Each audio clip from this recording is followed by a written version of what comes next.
Good evening. This here is a picture of a graveyard, whereas this is a picture of a ballot box. Now, on the surface, these two things have very little to do with one another. However, according to a new report from an election watchdog group, well, it turns out that there are over 60,000 people in the North Carolina voter rolls that are either dead, registered twice, or are enrolled to vote in another state. This is, of course, all coming about as North Carolina is only 3 short weeks away from conducting their first round of voting in the midterm elections. Now, the group that was actually behind this report is called the Public Interest Legal Foundation. They are a nonprofit law firm focused specifically on the topic of election integrity. And in the year 2019, this organization began to audit the North Carolina voter rolls, specifically by tracking a small sample of registered voters that were on the Social Security Death Index, meaning that these voters were dead but still on the voter rolls. And so this watchdog group was investigating how long it would take the state's election board to remove these people's names from the voter rolls after they were listed as being deceased in the Social Security Death Index. And it turns out that sometimes it can take a while. Specifically, here's what the report states, quote, deceased registrants, 7,933 North Carolinians were still registered to vote long after death in 2020, meaning that as of right now, they found close to 8,000 dead registrants on the rolls. And then furthermore, they continue by stating that many of these people who are on the rolls, well, they have been on there for years. Quote, the Social Security Death Index revealed that 95% of the registrants passed away before the year 2020. Just like with duplicates, missing personal identifying information can affect a state's ability to clean voter rolls with modern data tools. Then, giving some concrete examples, in the report they gave these two pictures, I'll put them up on screen for you, of two grave sites of people whose names are still on the voter rolls. And then they wrote this, quote, the pictured gravestones demonstrate how long a deceased registrant can linger in North Carolina. Hoyle Helms, a World War II veteran, died in 1997 when Clinton was president. Following his death, he remained on the voter rolls for nearly 25 years. He is not an outlier. Mary Coleman died in 2003 and remained active on the state's voter rolls for nearly 2 decades. These examples were not removed by officials until 2021, despite their deaths roughly 20 years ago. And then, outside of just dead registrants appearing on the voter rolls, this watchdog group, they also found just under 43,000 people who had already left the state. Here's specifically what this report says on this front, quote, 42,984 North Carolina voter registrants left the state and established or renewed their out-of-state voter registration before the 2020 election.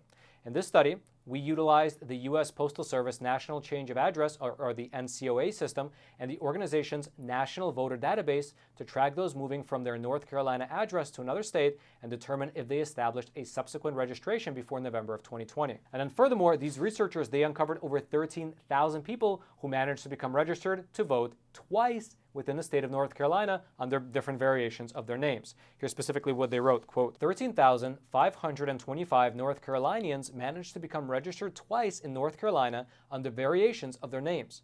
North Carolina's voter registration system, like nearly every other study by us, can be tricked into registering a person multiple times with extremely similar biographical data inputs at the same addresses. These serve as an administrative challenge to be resolved as we see more automation to vote by mail. Otherwise, John Public and John Q. Public could each vote once while the actual John is voting twice, a specific violation of North Carolina election law. Now, according to this watchdog group, whether these duplicates happen by accident or not is not the main question. The key is that these discrepancies create a greater likelihood of the possibility for fraud, given the fact that North Carolina, much like many other states throughout the entire nation, have been moving more and more towards implementing widespread mail-in voting. Here is specifically what they said, or rather the argument they make as to why this problem needs to be fixed ASAP. Quote, during the 2020 presidential election, 15 million mail ballots went unaccounted for nationwide. Another 1.1 million were returned as USPS undeliverable. North Carolina broke its record that year, showing 2,860 undeliverables and nearly 86,000 unaccounted for ballots requested by the voters. And by the way, just as a super quick aside, if you'd like to dig into the specifics of all those statistics that they just mentioned, I'll throw all those into the description box below this video so you can read them one by one, which is right next to that like button that I hope you take a moment to smash, as well as that subscribe button that I also hope you take a moment to smash. Regardless, though, this report continues, quote, an undeliverable ballot typically means the voter data is out of date and available tools are not being leveraged to spot the problem in advance. Unknown ballots are officially defined as those transmitted without tracking, which never return for counting. In other words, local authorities do not know what happened to the ballots. Put into the context of the 2020 presidential election, for almost every ballot President Donald Trump won over then candidate Joe Biden, another went to an old address or is missing. Which, frankly, when they put it like that, is a shocking statistic. One that the president of this watchdog group, well, he says that it needs to be fixed now rather than later, given the fact that a consequential midterm election is coming up so soon. Here's specifically what J. Christian Adams, who is the president of this particular election watchdog, here's what he said in the statement, quote, North Carolina officials need to use the time they still have to prepare voter rolls for the midterm elections. Time is running out. Silly, obvious errors in the voter roll can create opportunities for voter fraud and chaos in a close election. Correcting deceased and duplicate records now will help to preemptively address those risks.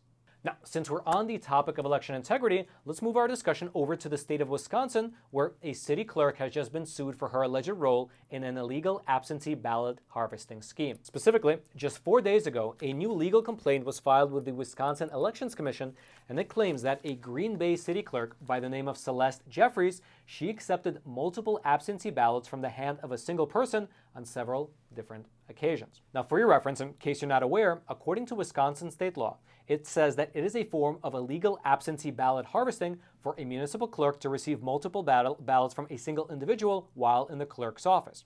However, according to this particular lawsuit, several witnesses saw Ms. Jeffries, well, doing just that. And furthermore, when she was challenged by these witnesses, who told her that what she was doing was illegal, she replied that it wasn't. Here's specifically what the lawyer representing these plaintiffs, here's what he said in this regard, quote, the action is galling enough in and of itself, but when the voters who observed Clerk Jeffries engaging in this illegal act challenged her, Jeffries replied that it was her discretion to do so. One of the voters addressed Jeffries stating, you don't have the discretion, the law doesn't allow multiple ballots. Jeffries then countered with the words, I have the discretion. I'm taking the ballots. Now, according to this lawsuit, after witnessing this alleged ballot harvesting, one of the concerned voters, he went over to the Green Bay city attorney to inquire about the city clerk's acceptance of these multiple ballots. However, despite what the law on the books actually says, the city attorney, well, she responded by saying that it was a gray area and that the city clerk did have the discretion to accept multiple ballots. However, the voters in this lawsuit, they are disputing that interpretation of the law. Here's again what the lawyer representing these voters said on this front, quote, there is nothing gray about Wisconsin's election law. The clerk's actions are patently illegal. What's worse about it is the potential effect on the outcome of some very close elections that were decided via the April 5th ballot. Now, what he was referring to in this statement were the elections in Green Bay City Council District 3 as well as District 6, where the margins of victory were incredibly slim, being 2.2% and 1.8% respectively. And just for your reference, that amounts to a difference of only 23 votes in District 3 and 11 votes in District 6, meaning that in races with such razor-slim margins, the question of whether to follow the law becomes that much more important. Although, frankly, just in my humble opinion, it doesn't matter how slim the margins are. Election laws are election laws and must be followed regardless. However, here's what the lawsuit goes on to say, quote, in the context of close elections, questionable, and in this case, illegal actions by election officials can tilt an election in favor of one candidate over the other candidates. Now, we here at the Epoch Times, we did reach out to the city clerk for comment, but we have yet to hear back. As soon as we do, I will let you know right away. However, the reason that this ballot harvesting lawsuit is more relevant now than ever before is because, sorry, what's this? It's me. Of course it's Sekur, because we use the Sekur app, which is the sponsor of today's episode, as well as an awesome email and message service provider that actually cares about your privacy.